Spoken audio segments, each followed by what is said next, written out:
Buenas noches a todos y a todas. Una vez más, estamos en lunes de procedimiento administrativo. Esta noche tenemos el gusto de contar con doña Cintia Barca. Doña Cintia, buenas noches. Buenas noches. Queremos saludar a las personas que se han integrado en el transcurso de esta semana al grupo. Ya en este momento, si los números no me fallan, el último dato que vi son 2.232 personas que nos acompañan en el grupo. Tenemos registros de incorporación de gente de Colombia, de El Salvador, de Argentina y por supuesto el grueso, abogados y abogadas de Costa Rica. A todos, bienvenidos. Esperamos que el grupo satisfaga el interés académico de compartir conocimiento y de que aprendamos cada uno de los demás. Queremos además recordarles, siendo que han ingresado cerca de unas 1.500 personas desde la última vez que hicimos referencia al tema, que el Grupo de Derecho Administrativo Costa Rica, además de tener este canal aquí en Facebook, donde hacemos las actividades en vivo, tenemos un canal en YouTube en donde ustedes podrán encontrar todas las charlas que hemos dado en este año, acomodadas por temas en listas de reproducción. Ahí encontrarían las charlas que tuvimos el año pasado en materia de derecho administrativo global, de contratación administrativa, de temas actuales de derecho administrativo, de derecho urbanístico. Hecha esta pequeña introducción, quiero saludar formalmente a doña Cintia Varga, doña Cintia Abarca. En lo personal, una de mis mejores amigas y además fuente obligatoria de referencia y de consulta en materia tributaria. Doña Cintia, bienvenida. Muchas gracias, don Jorge. Voy a ceder la palabra a doña Cintia, no sin antes hacer una breve presentación de sus atestados. Doña Cintia Barca Gómez es licenciada en Derecho por la Universidad de Costa Rica. Durante 15 años fue funcionaria de la Dirección General de Hacienda en el Ministerio de Hacienda. Fue letrada de la Sala Primera de la Corte Suprema de Justicia. Actualmente es jueza de la sección sexta del Tribunal Contencioso Administrativo desde el 2008 y es profesora de la Universidad Hispanoamericana desde el 2004.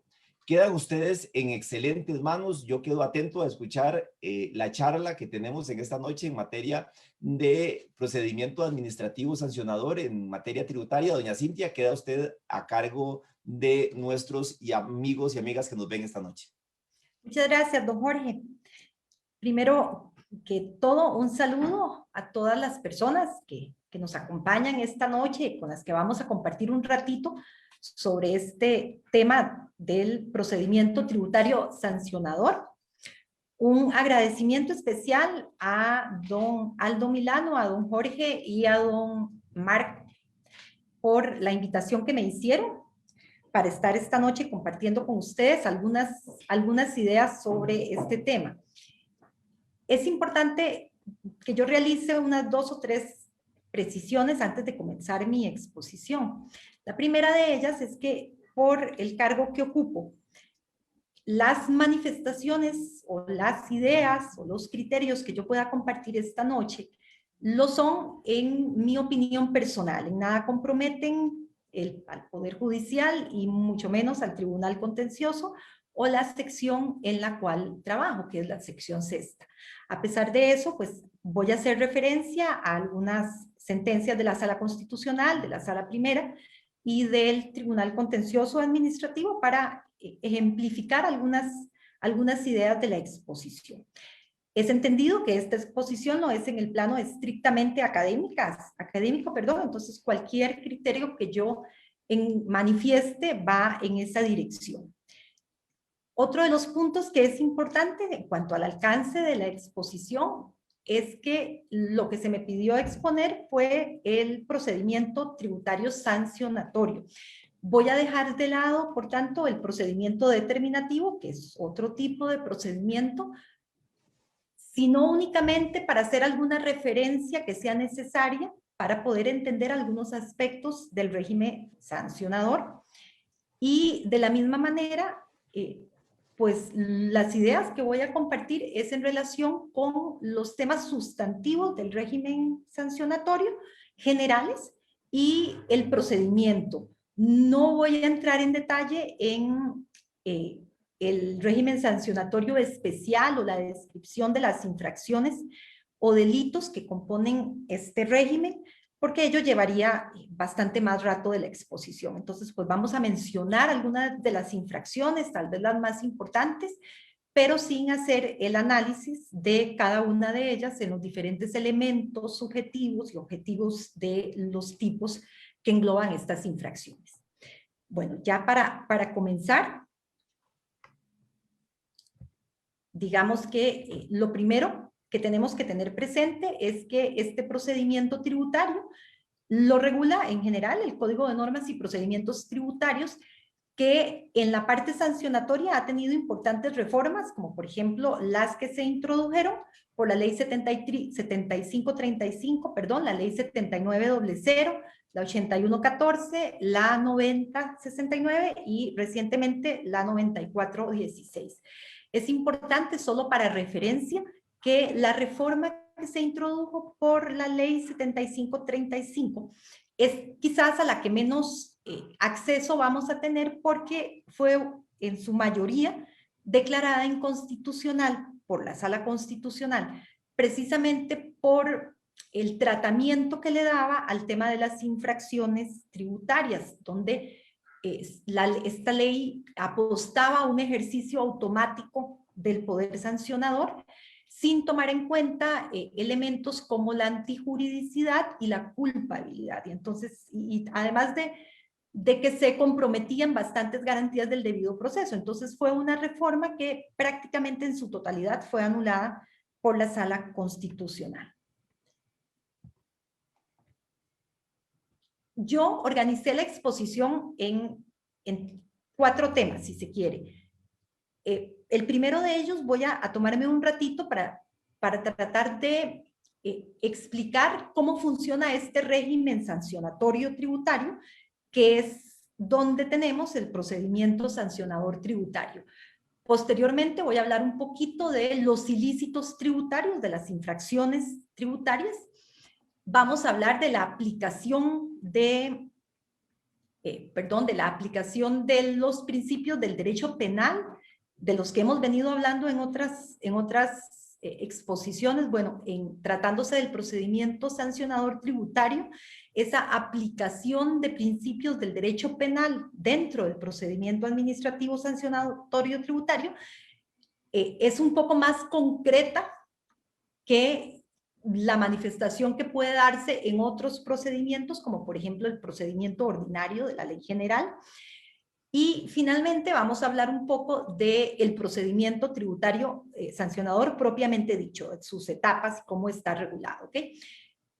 Empezar entonces hablando del régimen sancionador tributario, que tenemos que entenderlo como una manifestación de las diferentes potestades de la administración tributaria en las relaciones jurídico-tributarias. Estas diferentes potestades que tiene la administración tributaria devienen de una norma constitucional, que es el artículo 18 de la Constitución, que establece el deber de todos de colaborar con las cargas públicas. A partir de esta norma constitucional, entonces, que establece este deber de colaboración con las cargas públicas, se establece, partiendo del principio de generalidad de tributos y el principio de capacidad contributiva, se regula un sistema tributario que se caracteriza por su cumplimiento voluntario. Ese es uno de los pilares de cualquier sistema tributario actual, puesto que son obligaciones de masas, obligaciones dirigidas a toda la generalidad. Entonces, se apuesta por un cumplimiento tributario. A partir de este cumplimiento voluntario, entonces el legislador organiza este sistema tributario a través de las diferentes funciones de la administración tributaria, la función de gestión, la función de recaudación, la función sancionatoria o punitiva en última instancia. El ordenamiento jurídico tributario, entonces, partiendo de la idea de gravar las manifestaciones de riqueza, establece una serie de hechos generadores o hechos imponibles que son los que van a permitir el nacimiento de los tributos, de modo que toda persona que incurra en el hecho generador que establece el legislador como una manifestación de riqueza, pues incurre en el delito y está obligado a su cancelación. Es a partir de estos hechos generadores que hacen nacer los tributos que también el ordenamiento jurídico establece una serie de obligaciones en la relación jurídica tributaria para los sujetos pasivos o para los administrados. Obligaciones que pueden ser de contenido material, propiamente el pago del tributo, por ejemplo, o el pago de los pagos a cuenta de tributos, o obligaciones accesorias o formales. Estos deberes formales van dirigidos sobre todo a los deberes de inscripción de los sujetos pasivos en la administración tributaria, de presentar las declaraciones, de llevar los libros de contabilidad, de atender los requerimientos que le efectúe la administración tributaria. Pero dentro de la obligación tributaria en general, entonces coexisten estas obligaciones materiales dirigidas propiamente al pago del tributo, pero también coexisten estos deberes formales o estas obligaciones formales.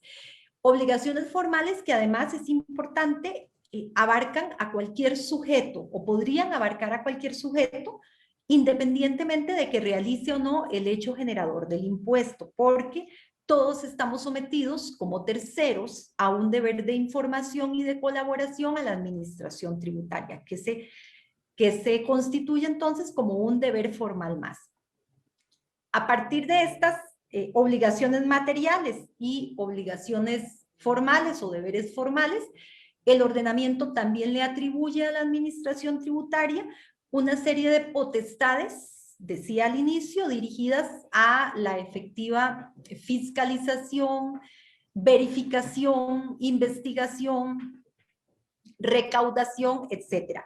Es importante en este tema la forma en que se engarza entonces el cumplimiento voluntario de las obligaciones por medio del cumplimiento de estas obligaciones materiales o estos deberes formales, junto con la potestad que tiene la administración de supervisar la forma en que cada contribuyente o cada sujeto pasivo determina sus obligaciones tributarias. Porque, como dijimos, frente a un sistema que parte del cumplimiento voluntario de las obligaciones, pues voluntariamente todos los sujetos presentamos nuestra declaración ante la administración tributaria. Es un sistema autodeclarativo que también es importante considerar esta característica, como vamos a ver, para entender el régimen sancionador que se regula en el Código de Normas.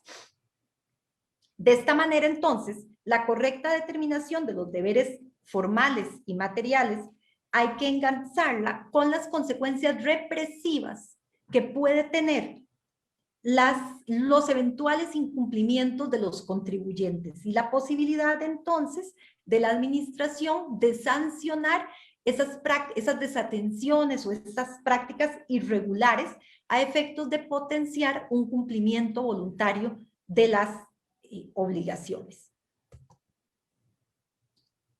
No puede dejarse de vista tampoco, no podemos perder de vista tampoco que este régimen sancionador tributario es un régimen entonces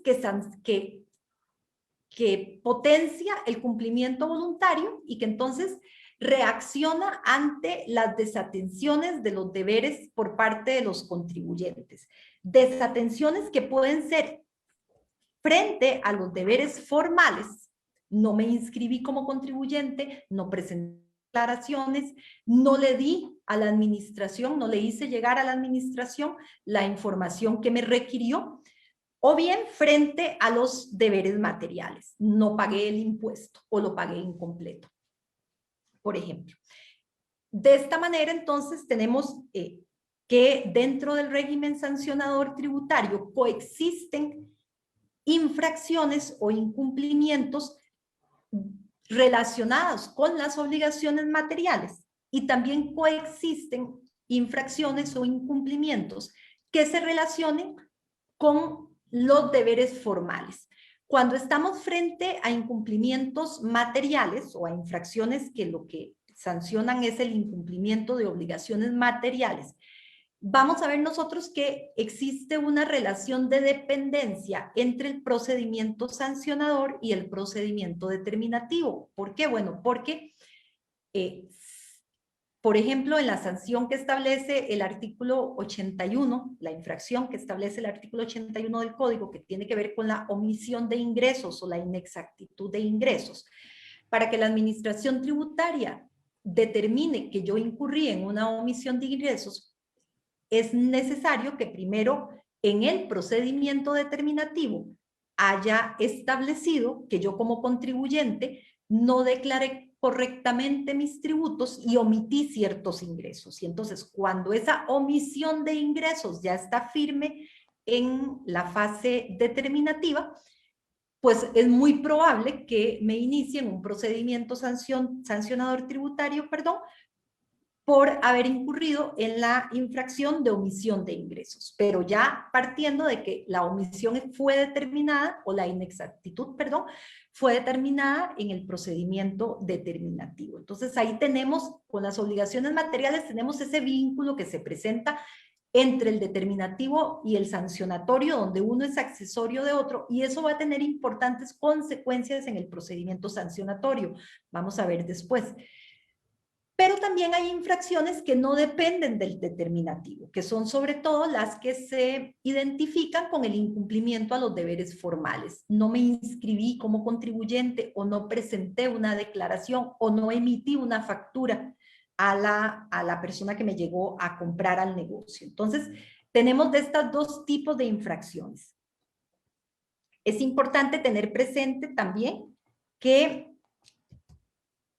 al final de cuentas, el ejercicio de la potestad punitiva o la potestad sancionatoria en el derecho tributario es el ejercicio de una potestad más de la administración. Por ende, cuenta con todos los límites, es una potestad que está sometida a todos los límites de las potestades, fundamentalmente el propio ordenamiento jurídico y los derechos y garantías o intereses de los contribuyentes.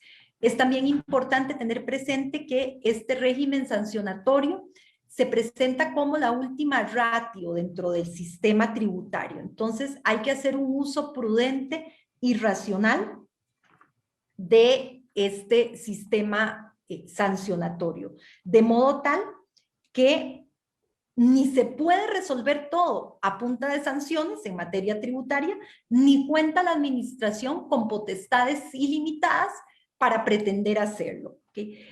Más bien, la potestad sancionatoria hay que entenderla no como un fin en sí mismo del sistema tributario, sino como un instrumento para potenciar el cumplimiento voluntario, para disuadir conductas de los contribuyentes que puedan ser elusivas o evasivas de tributos, y para corregir o sancionar la función represiva cuando ya estas conductas se han presentado. ¿Okay? Pero siempre entendiendo el uso prudente y racional del sistema, la última ratio. Eso lo tenía claro nuestro legislador y lo ha tenido claro a lo largo de las diferentes reformas en materia sancionatoria tributaria, puesto que el régimen sancionador tributario permite la autoliquidación de las sanciones y permite la reducción de las sanciones.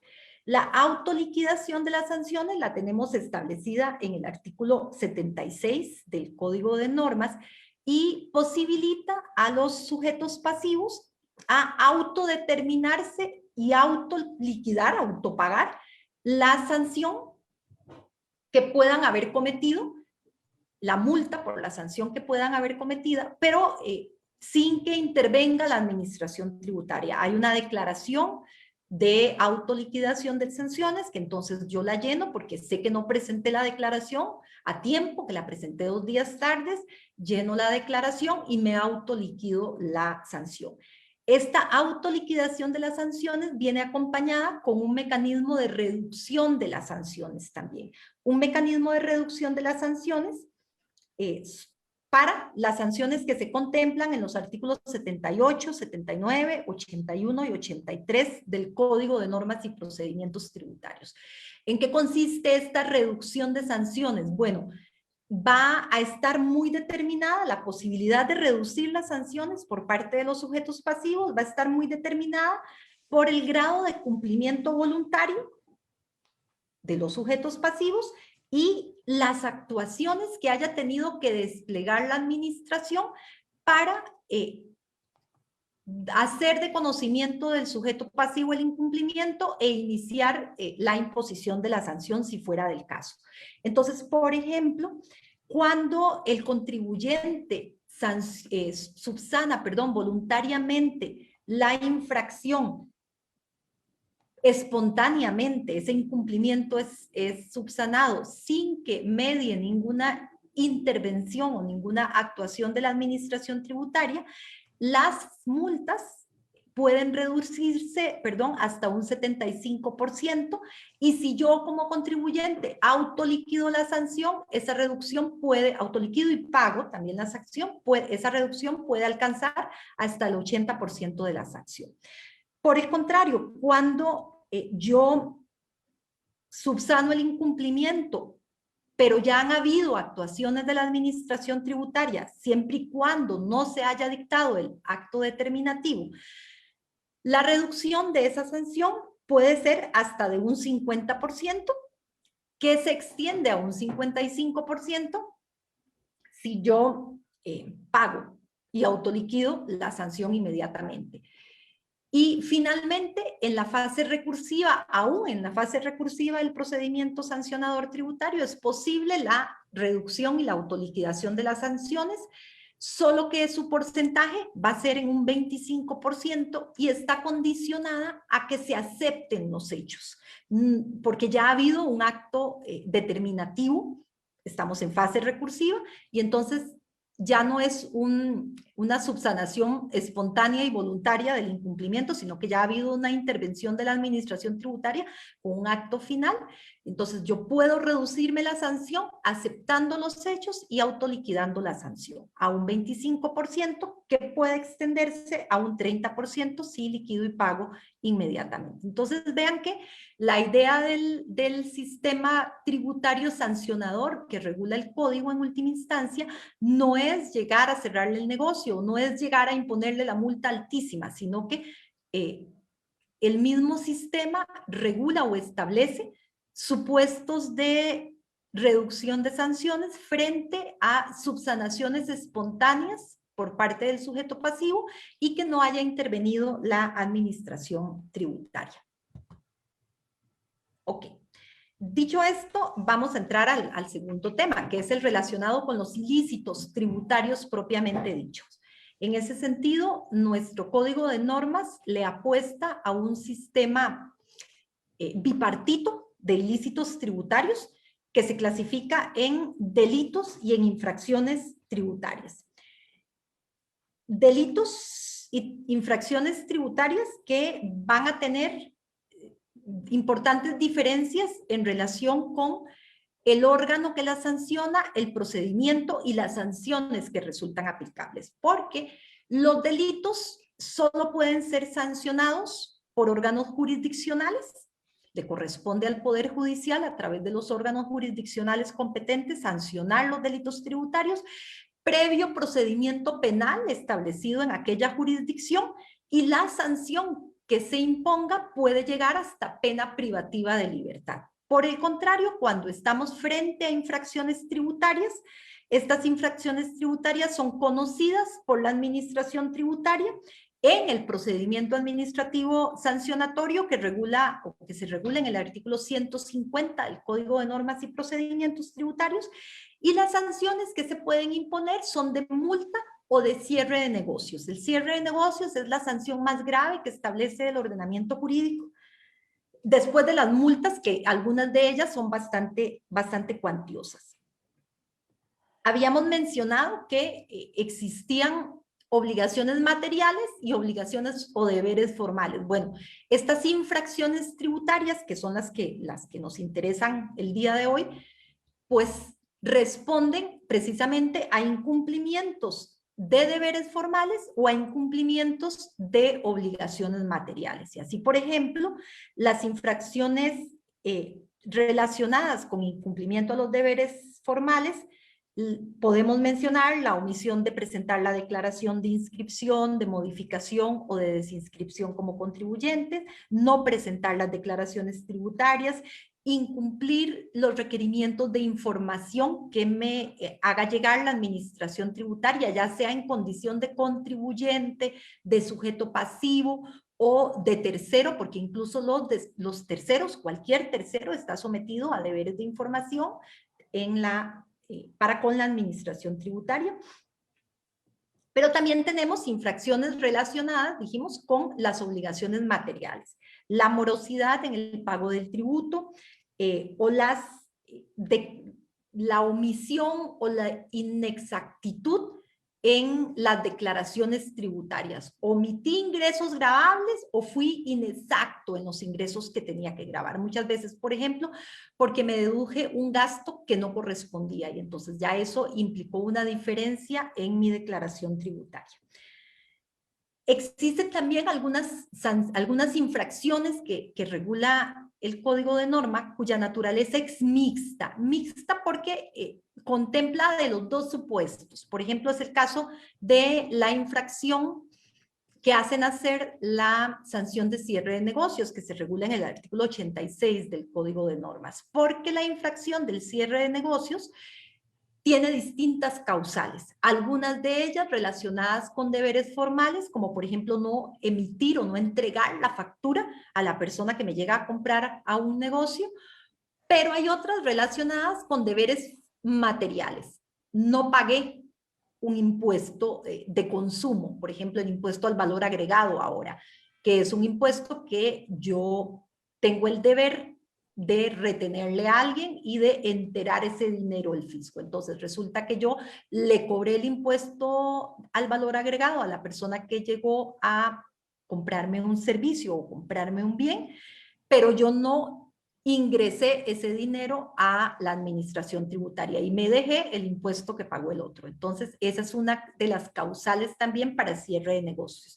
La infracción que da origen a la sanción de cierre de negocios tiene esa característica, que como proceden diferentes causales establecidas en el artículo 86, hay que ver cada una de esas causales para determinar si se produce o no la infracción. ¿Okay? En relación con la aplicación de los principios del derecho penal en el régimen sancionador tributario, es importante, les decía yo al inicio de la exposición, que quizá por esta clasificación bipartita de los ilícitos tributarios, donde tenemos delitos e infracciones tributarias, en el procedimiento o en el régimen sancionador tributario, la aplicación de estos principios del derecho penal no es tan abstracta como puede ser en otros ámbitos del derecho sancionatorio, sino que es más concreta y vamos a ir viendo la manera en que se regula estos diferentes principios del proceso penal. Aquí son más visibles esa aplicación. Hay que, por tanto, insistir que por tratarse de infracciones y de sanciones que son manifestaciones del jus puniendi o del poder punitivo del Estado, es evidente que el ejercicio de ese régimen sancionatorio debe respetar las garantías del debido proceso y los principios constitucionales de la materia penal. Así lo ha venido estableciendo para el caso tributario la Sala Constitucional desde el año 95, cuando declaró inconstitucional esa reforma que les decía de la Ley 7535, precisamente porque no tomó en cuenta estos principios constitucionales de la materia penal. Por ejemplo, y como ejemplo de ello, todo el desarrollo que se hace en la sentencia 3929-95 de la Sala Constitucional. Sí es importante establecer que la aplicación de estos principios del derecho penal en el procedimiento tributario va a ser matizada, como hemos venido hablando, no es plena, es más flexible porque no es un proceso penal, hay ilícitos tributarios que comparten muchas características del proceso penal, pero tienen importantes diferencias, como ya dijimos, y por lo tanto no va a ser una aplicación plena. Sin embargo, sí está claramente establecido que esa aplicación matizada o esa aplicación flexible de los principios del derecho penal no pueden vaciar el contenido esencial de esos principios. Por ende, necesariamente debe respetarse el debido proceso y las demás garantías de tuteladas constitucionalmente. Les decía que las infracciones tributarias o el régimen sancionador tributario comparte algunas características con el derecho, con la aplicación del derecho penal, veníamos diciendo. Estas características compartidas las visualizamos sobre todo en un ámbito sustantivo, porque al igual que en el derecho penal, va a ser importante para las infracciones tributarias el carácter voluntario por acción u omisión, típico, antijurídico y culpable de la conducta que se va a sancionar. Y también comparte con el derecho penal una serie de garantías procedimentales básicas que encuentran tutela en la Constitución Política y en la Convención de Derechos Humanos, y que por lo tanto tienen que ser respetadas en el ejercicio sancionatorio que lleve a cabo la administración tributaria. Esto nos lleva a concluir entonces que en el procedimiento tributario sancionador o en el régimen sancionador tributario, ese ejercicio sancionador que lleve a cabo la administración tributaria no puede ser automático. Es decir, no puede limitarse a decir que la conducta encuadra en la infracción, ¿okay? Sino que en aplicación de estos principios propios del derecho penal, pero que devienen incluso de garantías constitucionales como el artículo 39, la administración tributaria tiene que ir más allá de la tipicidad de la conducta y tiene que realizar un examen de la antijuridicidad material de la conducta y la culpabilidad de la conducta. Debe también efectuar el test de razonabilidad y proporcionalidad en última instancia, y todo ello valorando evidentemente todas las pruebas que consten dentro del expediente administrativo que se levante al efecto. Este postulado de que el régimen sancionador tributario no puede ser un ejercicio automático, lo ha venido sosteniendo la Sala Constitucional desde el momento en que declaró inconstitucional esa reforma del año 95, y en general la Sala Constitucional se ha mantenido constante en ese principio. Por ejemplo de ello son las resoluciones 8641-2015, que hace una referencia general a la necesidad de aplicar estos principios del derecho penal en el procedimiento tributario sancionador, y además de que no se trata por ende de un ejercicio que sea automático. Y también lo manifestó la Sala más recientemente en la resolución 639-2017. En esta última es importante indicar que si bien se trataba de una acción de inconstitucionalidad relacionada con el cierre de negocios, que es una de las infracciones tributarias, y por lo tanto uno podría creer que las manifestaciones que ahí se hicieron eran dirigidas únicamente al cierre de negocios, lo cierto es que la Sala lo acompaña de una parte considerativa general, donde insiste en toda esa evolución jurisprudencial desde el año 95 para sostener la aplicación de los principios del derecho penal en el ejercicio sancionador tributario.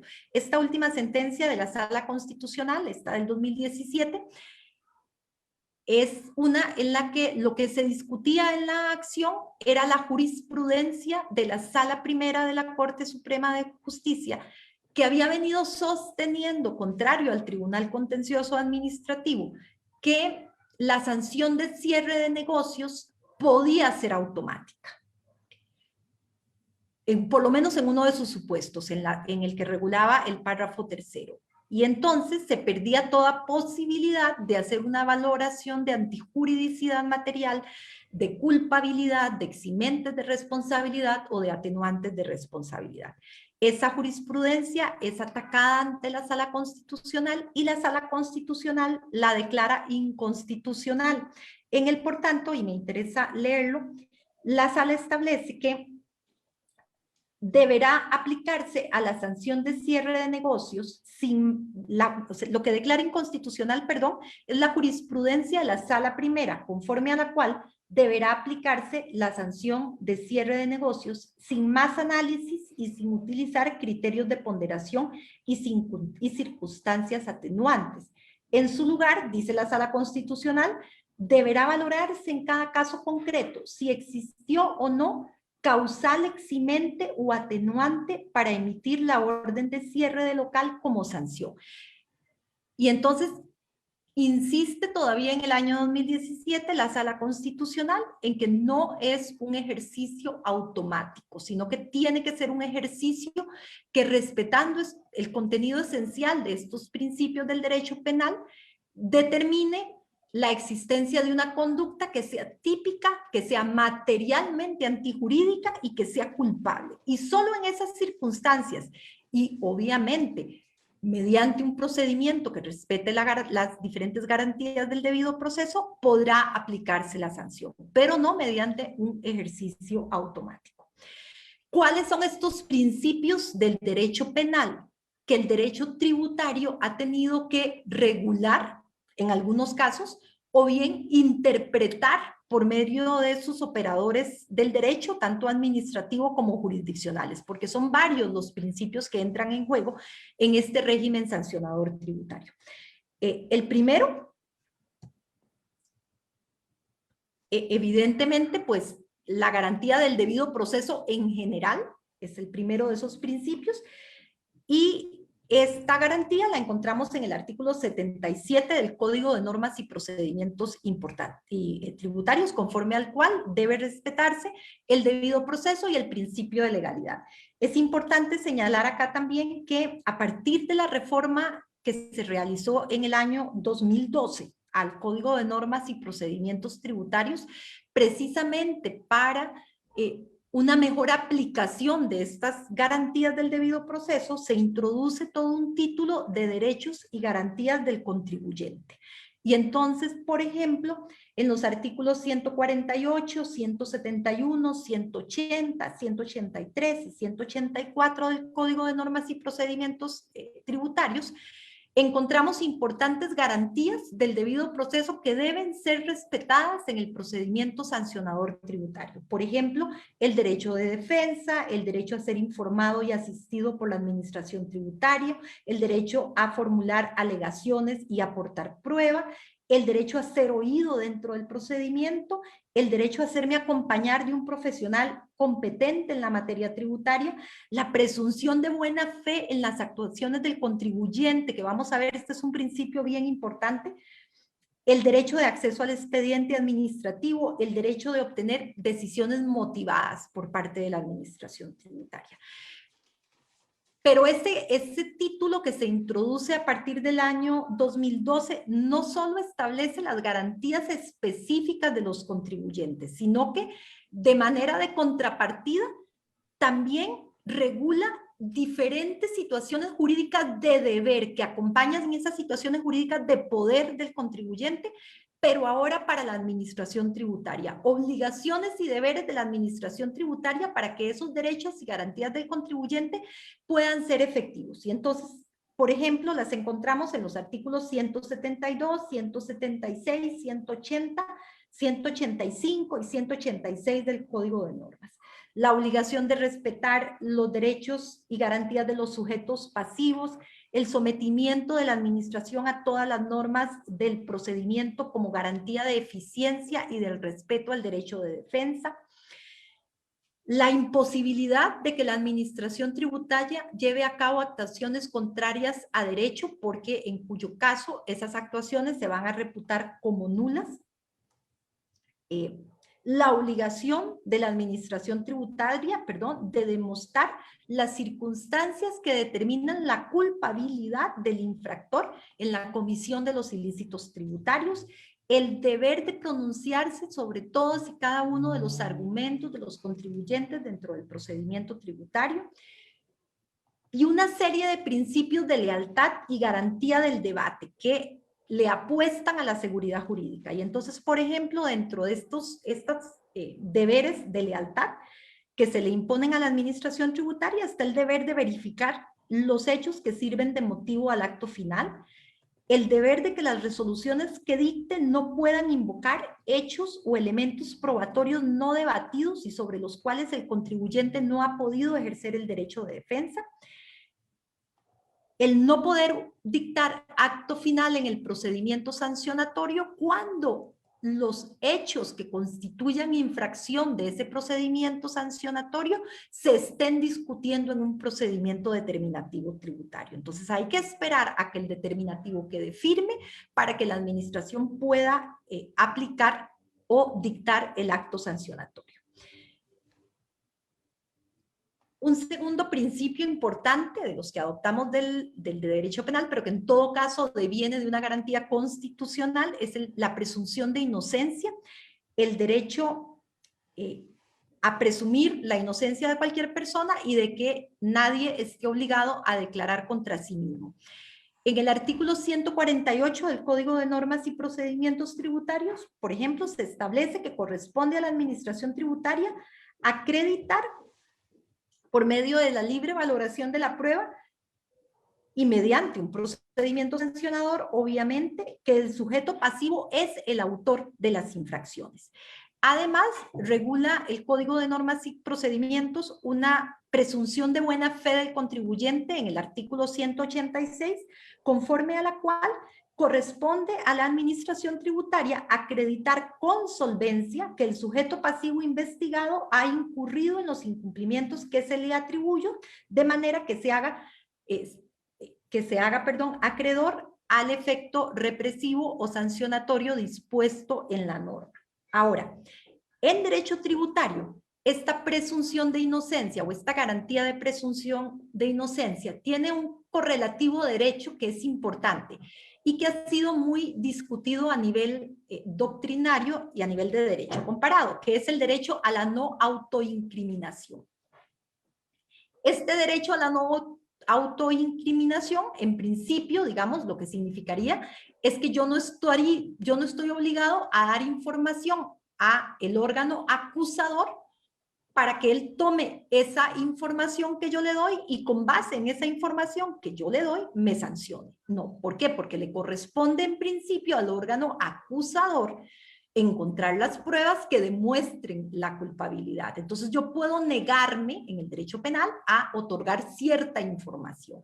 En el derecho tributario, este derecho a la no autoincriminación es importante porque hay que analizarlo frente a los deberes de información y colaboración tributaria. ¿Y por qué hay que verlo así? Bueno, porque decíamos desde el inicio de la exposición que el ordenamiento jurídico tributario establece o impone una serie de deberes formales a los contribuyentes.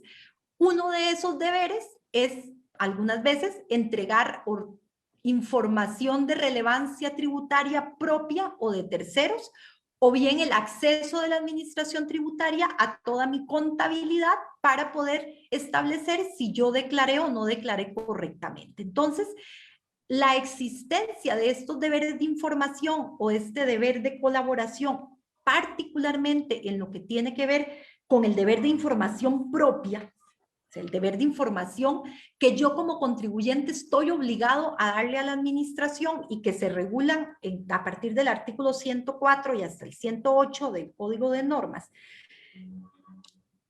Este deber de información propia obliga al contribuyente a que dentro de un procedimiento de fiscalización o de inspección o de supervisión tributaria, él tenga que brindarle a la administración toda la información de relevancia tributaria que ella le solicite. ¿Okay? Hay un deber de hacerlo. Entonces, ¿cómo enfrentamos este deber de brindarle información propia a la administración tributaria en un procedimiento determinativo con el derecho a no autoincriminarme? Y entonces eso ha planteado importantes interrogantes a nivel de derecho comparado, algunas de las cuales la Sala Constitucional las ha abordado acá, pero quizá la más importante no la ha abordado todavía. Lo primero que se ha cuestionado a nivel de derecho comparado, por ejemplo, es qué validez, a la luz de este derecho de no autoincriminación, qué validez o qué implicaciones podrían tener las declaraciones que obtenga la administración tributaria en un procedimiento de supervisión de actuaciones fiscalizadoras. Cuando llega a revisarme toda la contabilidad, cuando me empieza a requerir información que yo estoy obligada a dársela, ¿qué implicaciones van a tener esas declaraciones a la luz del principio de no autoincriminación en el procedimiento determinativo, en el procedimiento sancionatorio o incluso en un eventual proceso penal? Y entonces les decía yo que a nivel de derecho comparado, pues hay una solución bastante, o por lo menos se ha tratado de buscar soluciones. Nosotros, acá en nuestro país, la Sala Constitucional pues ha abordado un poco ese análisis, pero quizá en lo más importante, que es en la parte del sancionatorio tributario, pues ahí todavía no lo ha hecho. ¿Qué se ha señalado? Bueno, se ha dicho, en relación con la validez de esa información que me puede solicitar la administración tributaria en unas actuaciones fiscalizadoras y que yo estoy obligada a dárselo y que luego con esa información que yo le dé en el procedimiento determinativo me va a aumentar la carga de tributos, ¿podría yo alegar un derecho a la no autoincriminación para no brindarle en las actuaciones fiscalizadoras a la administración tributaria esa información, diciéndole que si yo se la brindo, ella la va a utilizar en mi contra en el procedimiento determinativo? Entonces, se ha dicho a nivel de derecho comparado que en el procedimiento determinativo el derecho a la autoincriminación no resulta exigible. Y no resulta exigible porque es una garantía propia de ilícitos penales o tributarios, pero propia de ilícitos. Y el procedimiento determinativo no tiene que ver con ningún ilícito, sino que tiene que ver con que la administración pueda establecer la correcta carga tributaria, si se declaró correctamente o si no se declaró correctamente. ¿Ok? Entonces, la solución que se ha dado a nivel de derecho comparado es no. En el procedimiento determinativo usted tiene el deber de brindarle a la administración toda la información que le pida, sea propia o sea de terceros. ¿Por qué? Porque esa información es indispensable, es necesaria para la correcta determinación de las obligaciones tributarias. Y entonces, usted está obligado a hacerlo y ahí no hay derecho a la autoincriminación que valga. En esta sentencia que yo les pongo ahí de la Sala Constitucional, por ejemplo, dijo la Sala Constitucional, tratándose del procedimiento determinativo, que, y abro comillas, al respecto debe observarse que estamos ante un procedimiento de índole administrativa que no penal y en consecuencia tiene su propia normativa que cumplir, dentro de la cual no existe la advertencia que sí forma parte del proceso penal, porque lo que se está declarando resulta válido para los fines que cumple, ¿cuál es? Ser parte de la investigación administrativa en la que se determinará si se cumplió o no con la obligación tributaria. Y ese ha sido el tratamiento que le ha dado relativamente a nivel de derecho internacional y de derecho comparado. Voy a brincarme al punto C, que es el otro que está resuelto de manera clara. Bueno, ¿y qué pasa cuando la administración tributaria me hace las actuaciones fiscalizadoras, determina una omisión de ingresos, pero también determina que con esa omisión de ingresos yo incurrí en alguno de los tipos que constituyen delitos tributarios? Y entonces pone la denuncia ante el Ministerio Público y el Ministerio Público me abre el proceso por algún delito tributario. ¿Ok?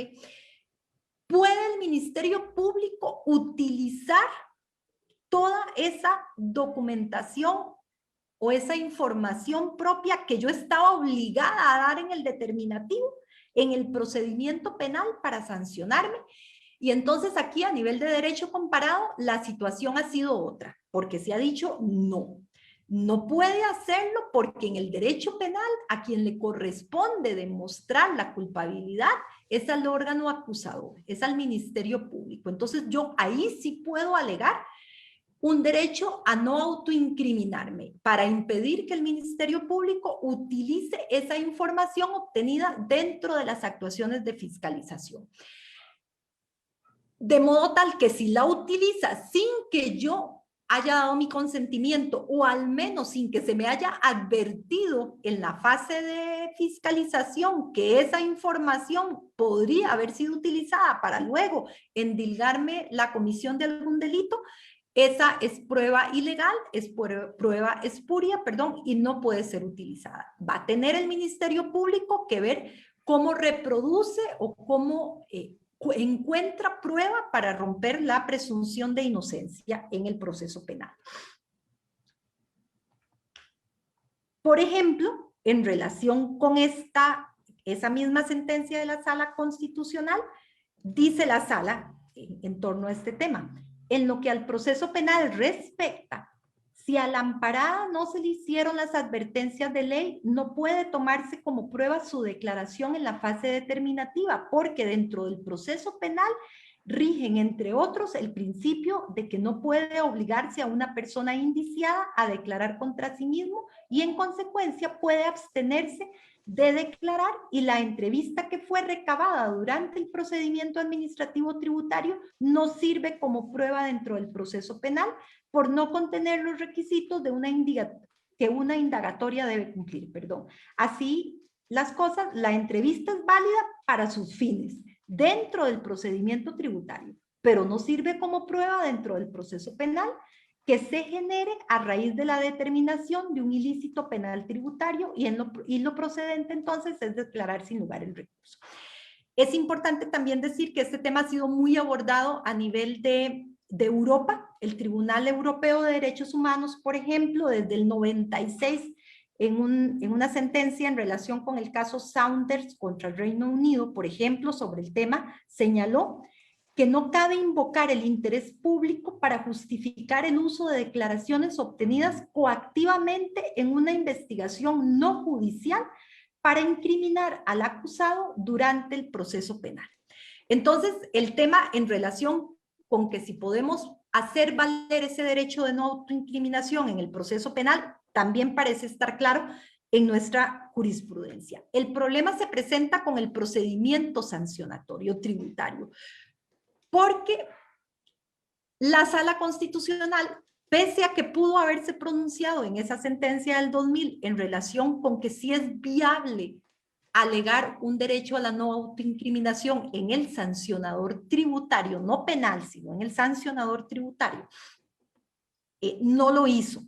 Y aquí el problema sí se complica, porque la verdad sea dicha, en la forma en que nuestro Código de Normas y Procedimientos Tributarios está establecido, existe una innegable accesoriedad y una relación de dependencia entre la información que se recopila en las actuaciones fiscalizadoras que luego se llevan al procedimiento determinativo y la información que forma parte del procedimiento sancionador tributario. Porque cuando estamos frente a infracciones que tienen que ver con incumplimiento de obligaciones materiales, es esa la información que va a utilizar el procedimiento sancionador tributario, no tiene otra. Tan no tiene otra que usted no puede dictar el acto sancionador tributario hasta que el determinativo esté firme. Entonces uno podría hablar eventualmente de una violación a este derecho a la no autoincriminación. Lo que pasa es que la propia forma en que está estructurado el procedimiento y la forma en que nuestro legislador lo reguló no permite otra solución. La otra solución que habría, y que es por la que han optado algunos estados europeos, es por separar esta fase determinativa del procedimiento sancionatorio. Decir, no, son procedimientos independientes y nada de lo que usted ve en el determinativo puede servirle en el sancionador, salvo que lo reproduzca allá mismo y con todas las garantías que correspondan. Pero, insisto, por la forma en que está regulado nuestro código y la forma en que está estructurada este tema de infracciones y la relación entre el determinativo y el sancionatorio, esa separación sería absolutamente retórica porque en la realidad no existe y en la misma regulación no existe.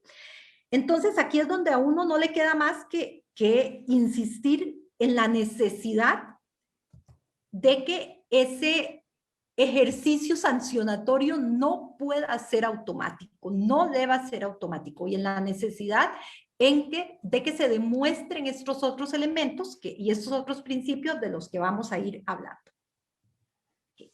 Otro de los principios importantes es el principio del non bis in idem.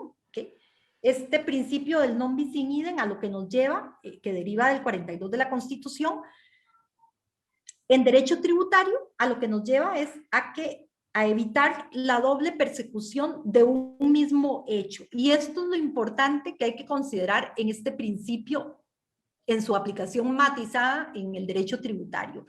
Lo que se prohíbe es la sanción de un mismo hecho, que un mismo hecho sea a su vez una infracción y un delito tributario, o que un mismo hecho constituya dos infracciones tributarias al mismo tiempo. Vamos a entender por mismo hecho que estemos frente a una coincidencia fáctica entre sujeto, hecho y sanciones que tengan el mismo fundamento. ¿Okay?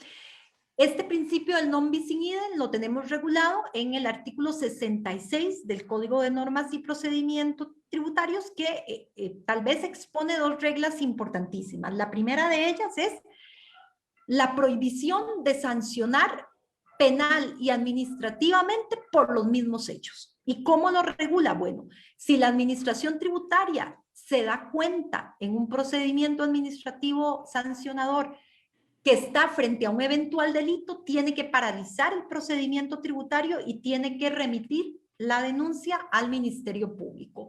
Si el Ministerio Público, cuando termine el proceso, concluye acerca de la comisión de un delito, tiene que archivar el sancionatorio, no podría dictar una sanción tributaria, sino que tiene que archivarlo. Si el Ministerio Público concluye que no hay delito, la administración tributaria puede continuar con el procedimiento administrativo sancionatorio, pero tiene que sujetarse a los hechos que se tuvieron por probados en la sede penal. Esa es una limitación importante. La otra consecuencia importante del artículo 66 tiene que ver con una preferencia procedimental de las actuaciones en el proceso penal. ¿En qué sentido? Bueno, en los supuestos en que la administración tributaria ya haya establecido una sanción, ya terminó el procedimiento sancionatorio, eso no impide que pueda poner la denuncia ante el Ministerio Público. La denuncia se pone, el proceso penal inicia, continúa y concluye.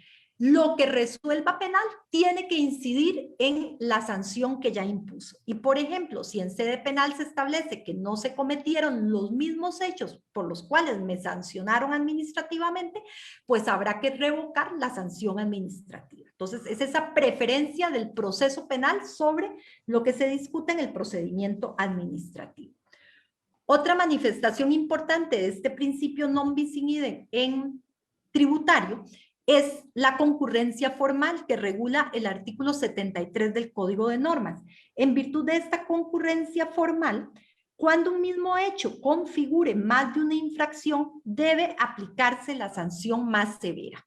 Esta concurrencia formal hace referencia a lo que en penal son los concursos ideales, una misma conducta que configura más de una infracción y por lo tanto se va a aplicar la sanción más severa. Nosotros tuvimos recientemente un caso de estos Porque acá nuevamente volvemos a que lo importante es que tienen que ser los mismos hechos, esa coincidencia fáctica de sujeto y de sanción. Y entonces teníamos un acto del Tribunal Fiscal Administrativo, al cual le llegaron recursos de apelación de un contribuyente al que se le impuso una sanción por no presentar una declaración del impuesto de ventas. Pero también tenía otro expediente donde por esa misma declaración que no presentó, le cerraron el negocio. Y entonces tenía el expediente en relación con el cierre del negocio.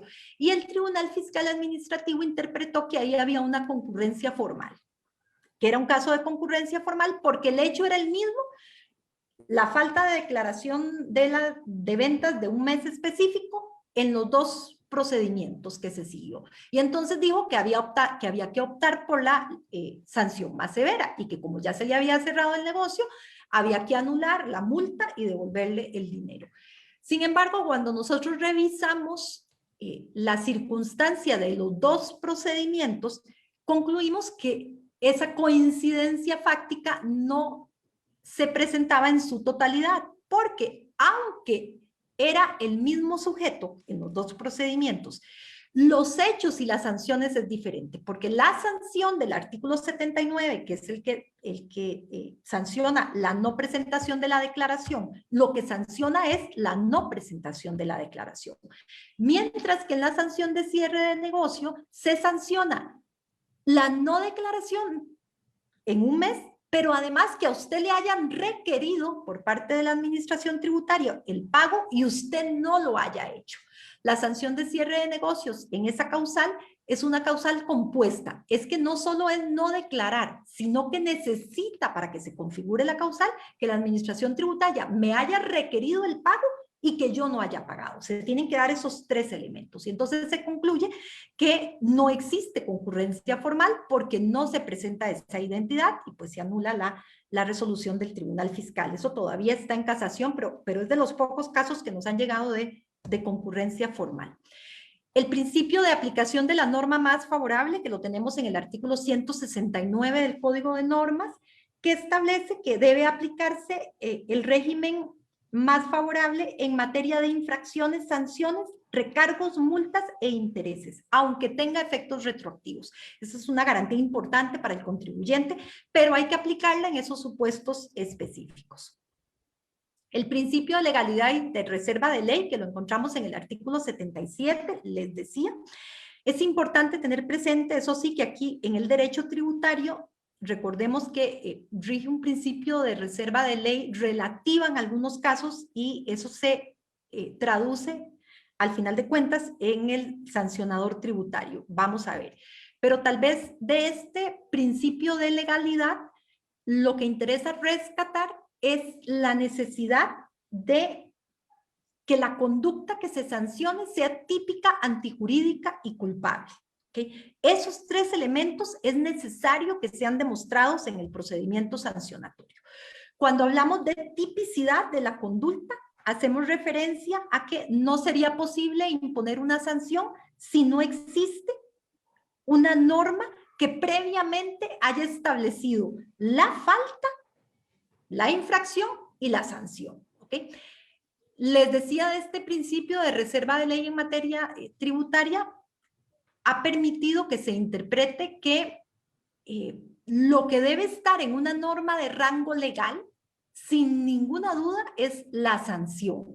Los hechos constitutivos de la infracción pueden estar regulados de manera general en la norma legal y luego tener algún desarrollo en normas reglamentarias. Esto se ha permitido sobre todo en materia aduanera, pero también en tributaria. Pero el tema es que tiene que existir una norma que establezca tanto los hechos que constituyen la infracción como la sanción que es el efecto por ese incumplimiento.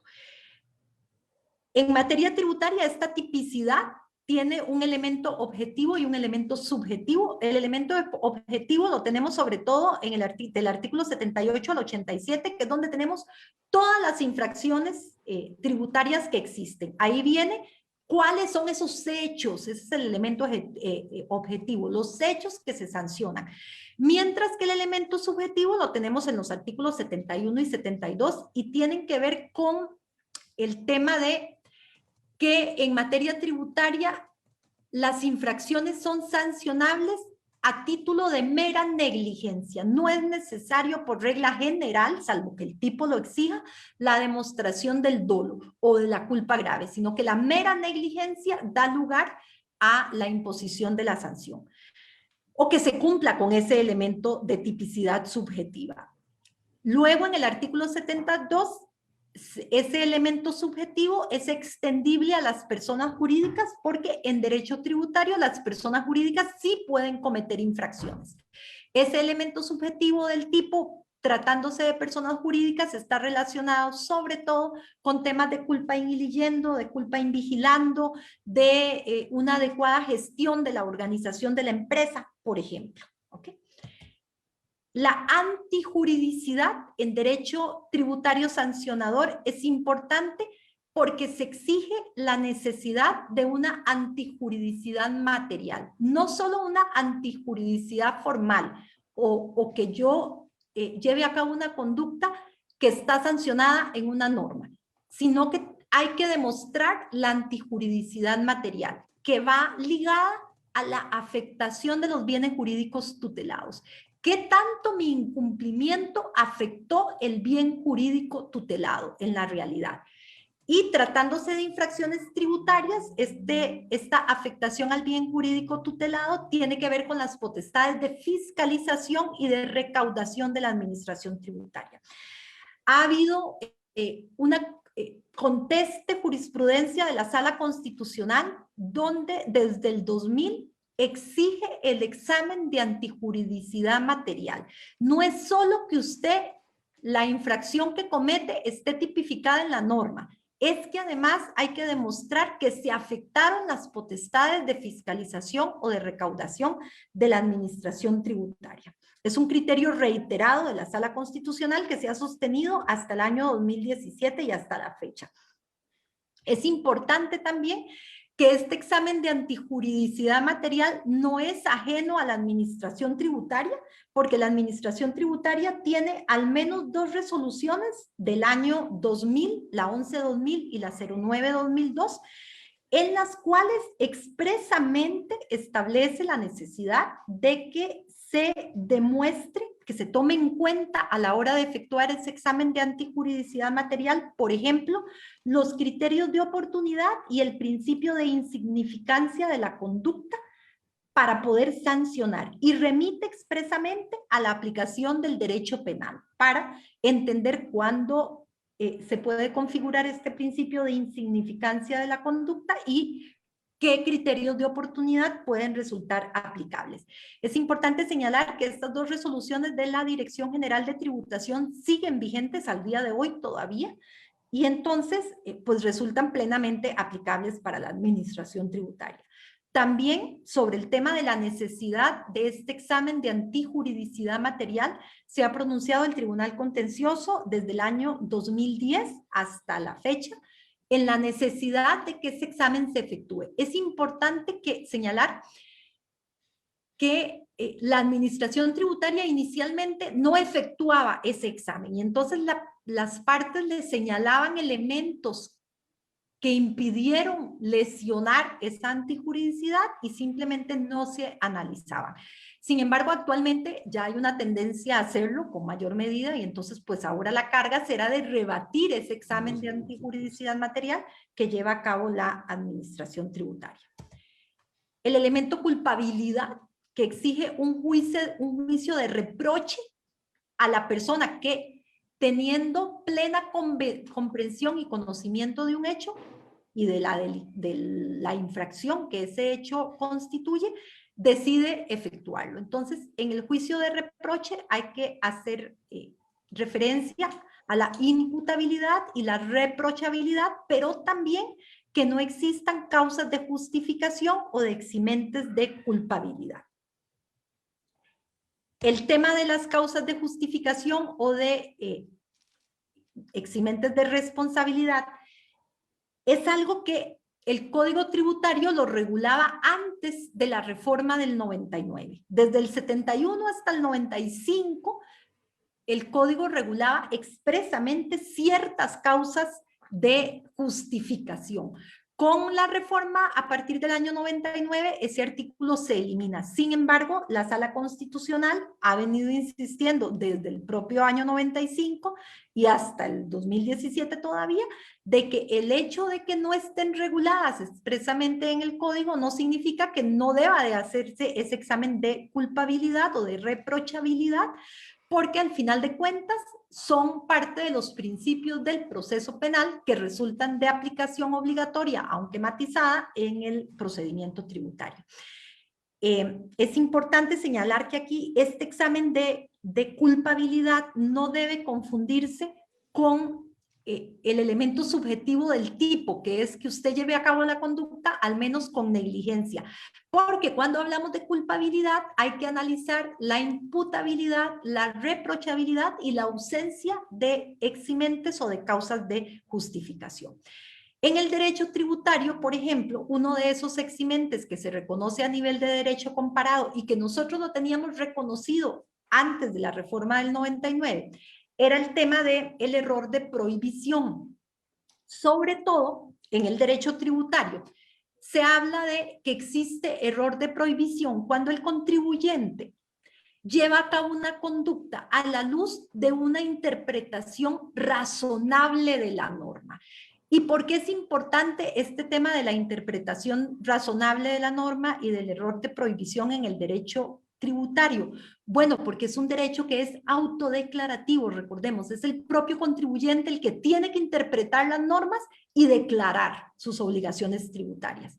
Entonces, ¿qué pasa si el contribuyente interpreta esa norma amparado a precedentes de la propia administración tributaria o a precedentes de órganos jurisdiccionales, donde hay una interpretación razonada y justificada, pero que con el paso de tiempo, como son plazos de prescripción tan grandes, que pueden llegar hasta los 10 años, ha cambiado la interpretación? Entonces, aquí es donde se ha dado pie a la posibilidad de ese eximente de responsabilidad, donde la administración tributaria lo que ha sostenido es, bueno, es que si usted tenía dudas acerca de la interpretación, usted está obligado a formular la consulta tributaria del artículo 119. Y bueno, pues lo que se ha establecido a nivel de derecho comparado y acá por parte de nuestros tribunales y el propio Tribunal Fiscal Administrativo en las resoluciones que ahí les pongo, es que el derecho, la consulta tributaria es un derecho del contribuyente, no es una obligación. Él tiene un ejercicio autodeterminativo y si él está convencido de que tiene una interpretación razonable, no tiene el deber de consultarle a la administración.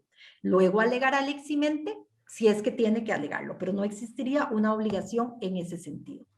El error de hecho es otro de los eximentes que a nivel de derecho comparado se establece, pero aquí lo importante es tener presente que ese error de hecho nunca podría derivar de la propia negligencia del contribuyente, porque las infracciones se cometen aún por la mera negligencia.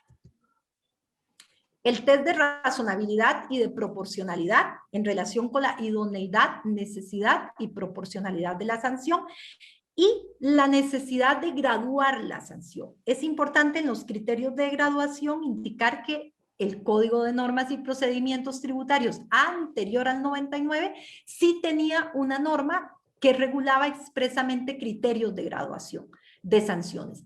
Actualmente no la tenemos, no existen. Ese es un vacío que hay que llenar porque se carece de esos criterios de graduación.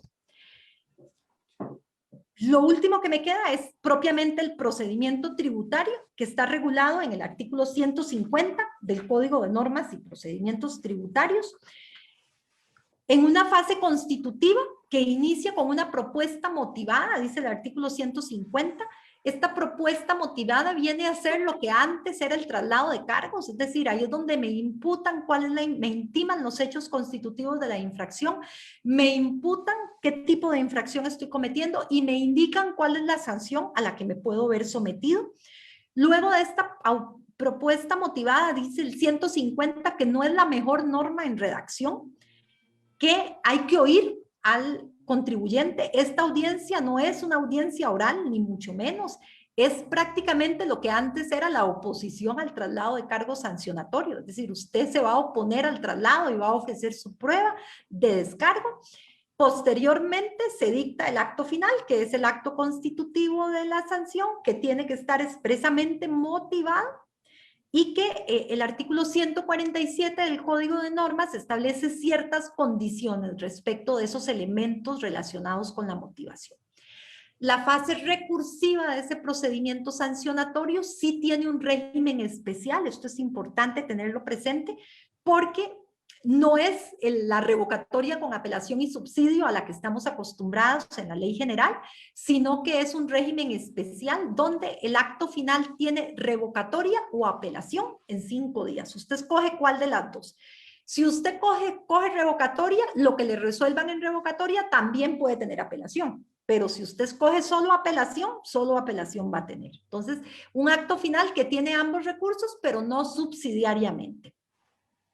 Es importante tener presente que este plazo de 5 días se amplía tratándose de la infracción del 81, que es tal vez la infracción más grave en el derecho tributario, y el plazo es el normal de presentación de recursos, que es de 1 mes. Inmediatamente después, una vez que el acto queda firme, pues se emite el acto liquidatorio de la sanción y empiezan a constituirse los intereses. El procedimiento sancionador tributario tiene norma expresa que permite la aplicación supletoria de la ley general, del Código Procesal Civil y del Código Procesal Penal, de forma expresa. Los artículos 77, 155 y 168. Esta integración es bien interesante. Nosotros se nos han presentado 2 casos bien interesantes. Uno de ellos fue en relación con la fase recursiva.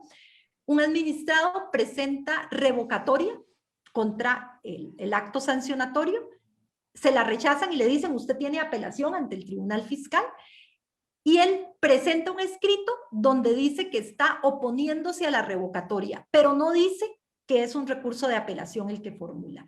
Y la administración tributaria se lo rechaza porque le dice, usted está formulando una revocatoria contra la revocatoria y lo que tenía era apelación y yo se lo dije, así es que le rechazo de plano el recurso. Ahí se interpretó que había que integrar con la norma de los principios de la ley general en torno al principio pro actione y antiformalismo y entender que lo que está formulando el administrado es un recurso de apelación y que sí había expresión de agravios y que por lo tanto así debió de haberse entendido. En tema de caducidad del procedimiento es importante señalarles que la sala primera es del criterio de que como el procedimiento tributario es un procedimiento especial excluido de la ley general expresamente, si el legislador tributario no incluyó la caducidad del procedimiento, algo similar al 340 de la ley general, hay que entender que es que no quiso incluirlo y que por lo tanto no es posible integrar con la ley general ese vacío, porque no hay vacío, dice la sala primera, sino que la intención del legislador fue que no tuviera ese instituto regulado. Sin embargo, pues uno podría cuestionarse el hecho de que los principios, es cierto que el procedimiento tributario está excluido de la ley general, pero los principios del procedimiento son de observancia obligatoria incluso para los procedimientos excluidos, de acuerdo con el 364, por una parte. Pero además, tan importante es este principio de celeridad y de eficiencia de los procedimientos administrativos que el Código de Normas y Procedimientos Tributarios regula el impulso procesal de oficio. Y entonces uno podría pensar cómo se va a garantizar un impulso procesal de oficio si no se regula una caducidad del procedimiento y la posibilidad de aplicarla supletoriamente. Esto se los dejo ahí como idea porque uno no sabe cómo se puede aplicar ambas figuras al mismo tiempo. Tema de la prescripción, 4 años para imponer sanciones con causas de interrupción y con causas de suspensión. Se interrumpe con la notificación de la propuesta motivada o del traslado de cargos y se suspende con la denuncia de delitos ante el Ministerio Público. Es importante contarles, porque esto es muy novedoso, que el Tribunal Fiscal Administrativo ha venido declarando prescripción oficiosa de sanciones. No se lo alegan como un motivo de recurso, pero oficiosamente en aplicación de principios del derecho penal, como en derecho penal sí cabe la prescripción de la sanción penal, en aplicación de estos principios del derecho penal, ha venido, y de la norma más favorable, de la que dicen ellos que habla el Código de Normas, ha venido declarando prescripciones oficiosas de sanción.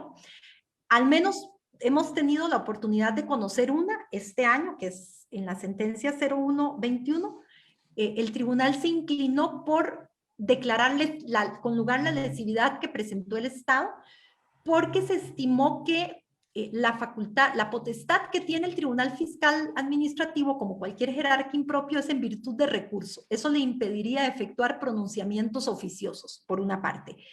Luego, hay una norma legal que establece la imprescriptibilidad de las potestades, que es el artículo 66 de la Ley General. Y si la prescripción, que normalmente es un ruego, se ejerce en virtud del principio dispositivo, no se ejerce, pues uno no podría ver cómo podrían prescribir este tipo de potestades. Además, el tema de la norma más favorable, es importante señalar que en los términos en que está redactada esa aplicación de la norma más favorable actualmente en el procedimiento sancionador tributario, no permitiría una declaración oficiosa de prescripción de la sanción. En todo caso, es un tema que irá para sala primera a ver en qué queda, pero sí es importante porque han venido una serie de actos en ese sentido. Entonces, es un tema relevante. En el tributario municipal, que ya es lo último, tal vez insistir en que las municipalidades son administraciones tributarias y que ahora, a partir de la reforma del 77, para incluir el 77 bis del Código Municipal, pues están mayormente habilitadas para aplicar supletoriamente toda la regulación sobre infracciones tributarias que establece el Código de Normas cuando hayan ausencias o lagunas, la necesidad que estos procedimientos sancionatorios tributarios municipales respeten el debido proceso, se abra algún tipo de procedimiento, si no lo tiene regulado la ley especial, la ley de patentes o la ley de bienes inmuebles, pues habrá que recurrir al procedimiento del 150 del Código de Normas y Procedimientos Tributarios. Esa ha sido un poco la tesis de la sección tercera, advirtiendo eso sí, que si se recurre al 150 supletoriamente, pues los recursos deberán ser conocidos por el Tribunal Fiscal Administrativo, por lo menos el de apelación, y no por la sección tercera. Y en tema de prescripción, tener presente que la norma que regula la prescripción en el Código Municipal pareciera ir dirigida al cobro de tributos, no a la aplicación de sanciones. Entonces, por lo menos yo soy de la opinión de que si la ley especial del tributo municipal no establece un plazo de prescripción, no resultaría aplicable el Código Municipal porque está dirigido a la fase determinativa o de cobro y resultaría aplicable más bien supletoriamente el Código de Normas que establece el plazo de 4 años, que en todo caso sería más beneficioso para el contribuyente. Y pues eso sería la exposición que yo les traje. Muchísimas gracias a todos.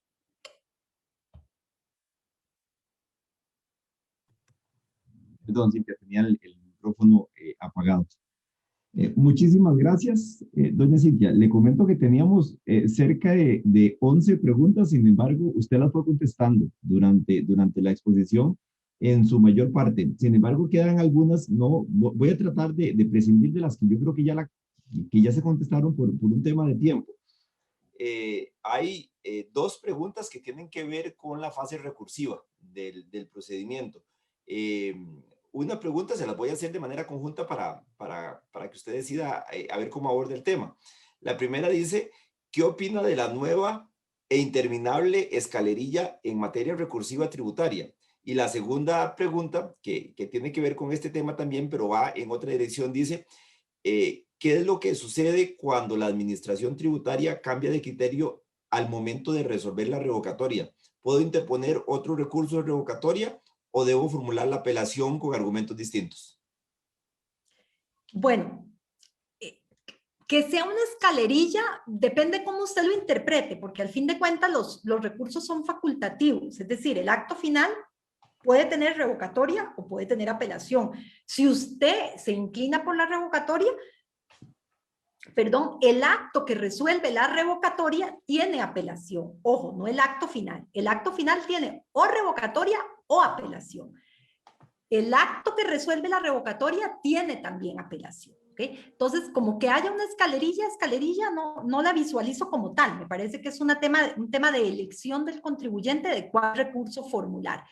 En relación con el cambio de argumentos en la resolución que resuelve la revocatoria, es que no tiene revocatoria. Precisamente lo que cabría establecer es la apelación contra esa resolución que resuelve la revocatoria. Bien. Dos preguntas más, doña Cintia, para no quitarle más de su tiempo que gentilmente nos está compartiendo. Una persona hace el siguiente comentario: ¿existiría violación al ne bis in idem cuando la persona objeto de un procedimiento administrativo sancionador en materia tributaria además es funcionario público y se le abre un procedimiento disciplinario por esta circunstancia? Entendería yo, le digo, entendería yo que es un procedimiento disciplinario en su condición de funcionario público por tener un adeudo tributario. Asumo que por ahí va la pregunta, doña Cintia. Habría que revisar la infracción de que se trate, porque para que usted establezca que existe violación a este principio, usted tiene que establecer la coincidencia fáctica, o sea, que se trate del mismo hecho, de la misma sanción y del mismo sujeto. Si no se da esa coincidencia fáctica, no le va a funcionar el non bis in idem. Bien, y finalmente tengo esta pregunta comentario. ¿Conoce usted algún supuesto relevante en que no aplique el principio de norma más favorable?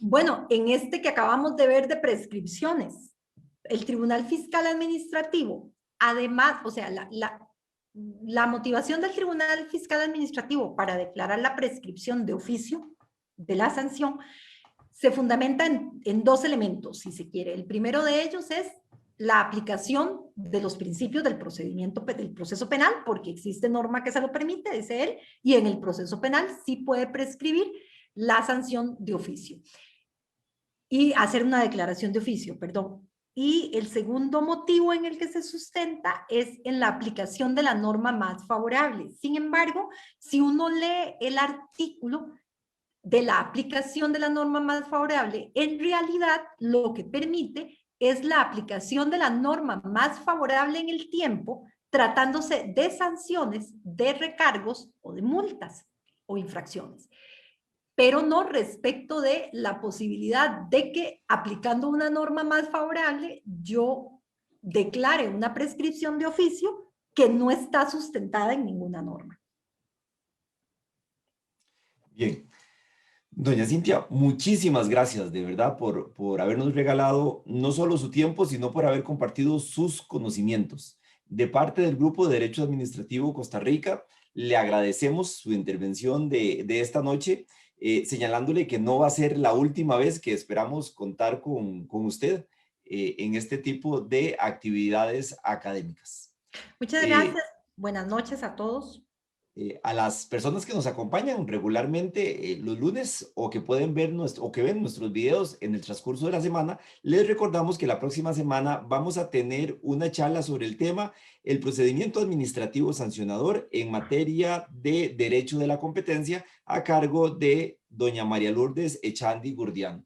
Quedan todos y todas cordialmente invitados. Por hoy, esto sería todo. Gracias por acompañarnos y seguimos en contacto.